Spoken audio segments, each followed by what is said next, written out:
peso na Leyte golf landing. Mahal nga ba ang halaga nito? At yan po ang ating pag-aaralan sa video natin ito. Lamang ang may alam.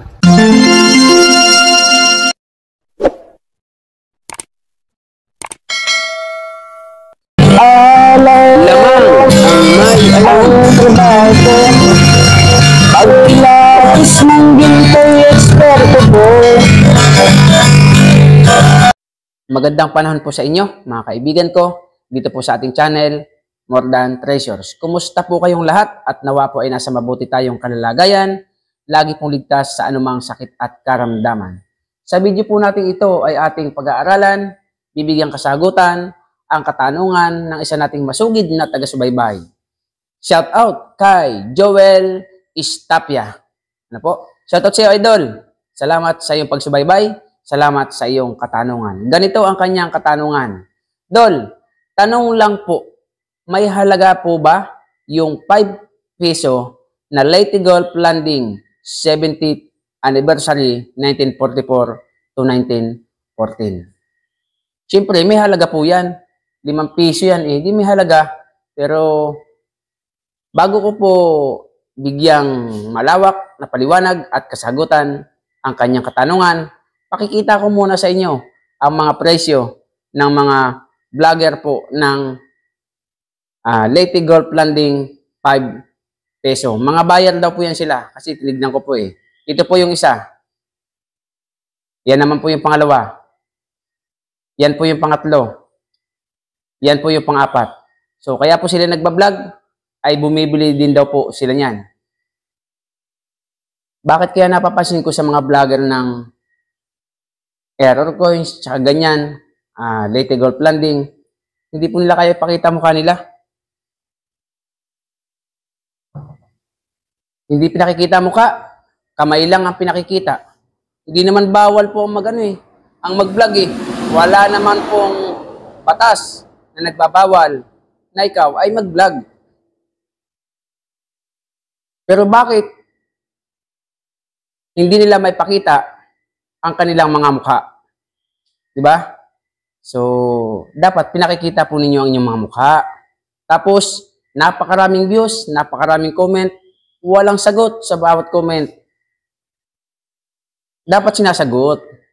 Dahil yan ang tunay na nagtuturo. Kapag ang isang nagtuturo, kapag ang isang teacher ay sinagot o tinanong ng kanyang estudyante, kailangan mabilis kang sumagot para mapatunayan mo na isa ka talagang guro at tagapagturo.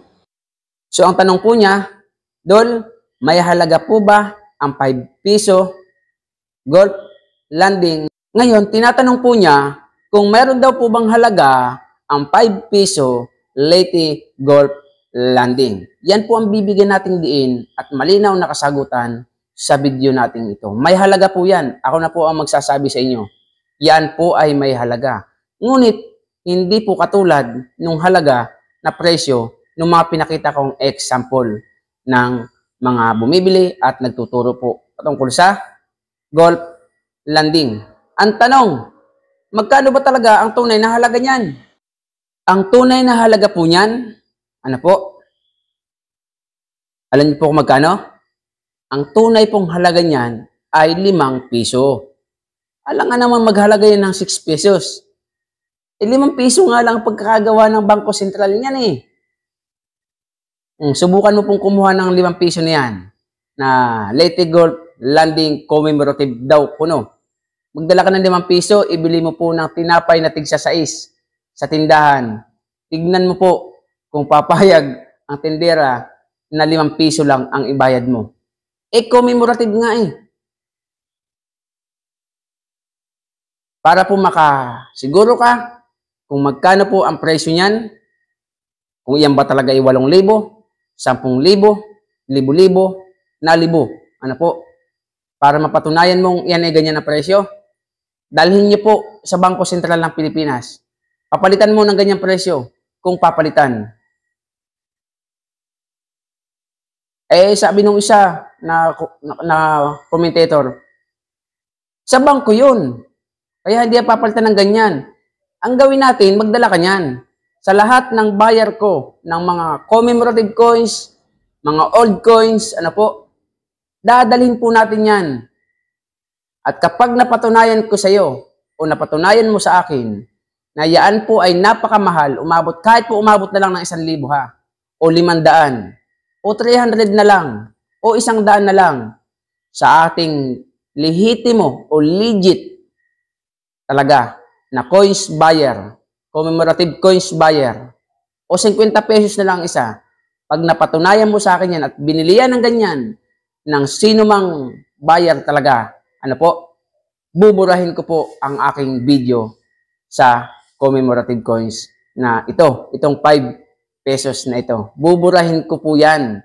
Pero, makikipag-deal lamang ako sa iyo kapag ilalatag mo ang iyong mukha at tunay na pangalan dito po sa ating YouTube channel. Maaaring may bibili niyan. Oo, yung mga vlogger ng commemorative.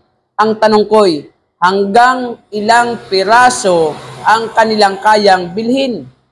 At hanggang gaano katagal sila kayang bumili? Ano po? Pag pinanonood ko yung mga video nila, stop buying na po ako kasi kumpleto na po ako niyan. Meron na po ako niyan. Saka nakitang buyer na nagkaroon ka lang, hindi ka na bibili. Ang tunay na buyer, dalhan mo ng mga produktong binibili nila. Bibilin po yan pagdating sa usapang nabibili na barya.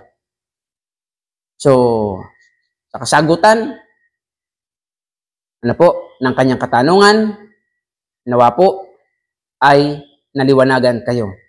At kahit kailan, kahit saan, kaya ko pong patunayan na ang 5 peso Leyte Gulf Landing, ano po, 1944 to 2014, wala pong halaga na mataas yan. Kung yan ay 5 piso, mananatili pong 5 piso yan. Commemorative nga, inuulit ko po sa inyo, ano po, kahit pa po yan ay commemorative, ang binabayaran po dyan ay ang pagkamital po niya. Kung yan ay precious metal, mahal po yan. At yan po ay hindi precious metal. So sa may mga katanungan, comment lamang po kayo sa ating comment section. Sa mga bagong nating, pakisubscribe niyo po ating channel, pakihit po ang notification bell, pakilagay niyo pa i-all upang lagi po kayong update sa ating mga bagong video. At kung nagustuhan niyo po ito, pakilike, pakishare niyo po sa lahat nating mga kaibigan na mahilig kuno sa Leyte Gulf Landing. Dahil nung isang araw dumayo po ako, naglabas yung matanda. Magkano ito? Sabi ko, 5 piso po natin yan Leyte Gulf Landing yan. Oo nga po, 5 piso. Mahal kasi sa Facebook yan. Ang sabi niya sa akin. So sabi ko sa kanya, yung mga presyo po sa Facebook is walang katotohanan. Kaya ko pong patunayan, kahit saan, kahit kailan, mananatiling 5 piso ang presyo ng 5 piso dahil hindi pwedeng gumawa ang Bangko Sentral ng ibang halaga. Kung ang naglabas sila na 20 pesos, 20 pesos yan. Kung 5 piso, 5 piso yan. Ay ang tanong, bakit yan ay nagmahal? Bakit? Dahil yan po ay imahinasyon at katang-isip lamang at yan po ay gawa-gawa lamang ng mga gustong gumawa ng wala namang katotohanan. Kaya nga hindi nila maipakita ang mukha at mga kamay nila. So bato-bato sa langit, ang tamaan, pasalamat ka dahil may natututunan na katotohanan ang mga nanonood. So sa lahat po ng bagong dating, very welcome po kayo sa ating channel at sa mga datihan maraming pong salamat sa inyong walang sawang pagsuporta. See you on my next video. God bless po. Lamang ang may alam.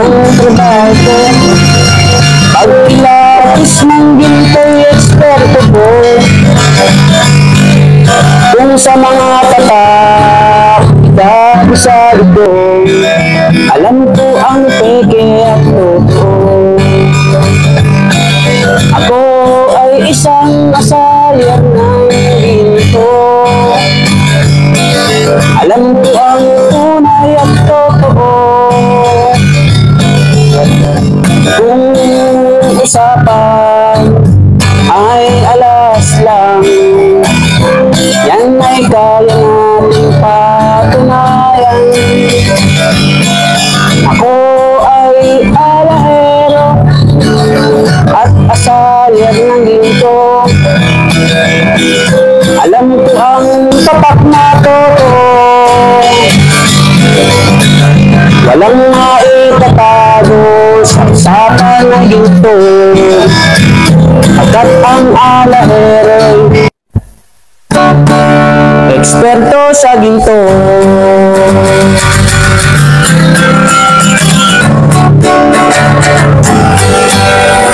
Lamang ang may alam.